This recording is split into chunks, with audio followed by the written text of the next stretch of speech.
मुख्यमंत्री सम्राट चौधरी जी बिहार के विकास के लिए आप बड़े बड़े उद्योगपति व्यापारियों से अपील कर रहे हैं कि बिहार में अपना उद्योग लगाए, व्यापार करे और रोजगार का अवसर दे।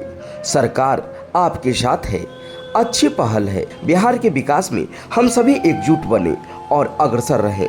लेकिन उन व्यापारियों का क्या होगा जो पहले से राजधानी में व्यापार कर रहे हैं? ना तो उनका कोई सुरक्षा और ना ही कोई गारंटी। वो तो चोरी से परेशान होकर अपना कारोबार ही बंद कर रहे हैं। मुख्यमंत्री जी, सुनिए ये पीड़ित व्यापारी का दुख भरी दास्ता, भावुक दर्द और फरियाद। रहेगा तो फिर दुकान बंद करेंगे, यहाँ से दुकान बंद करेंगे, अपना गोदाम यहाँ से ले जाएंगे। कहाँ कारोबार कीजिएगा? अब जहाँ भी मौका मिलेगा वहाँ करेंगे। अब क्या बोल सकते हैं। नाम अजीत कुमार हुआ, रुद्रा इंफ्रा सेल्स।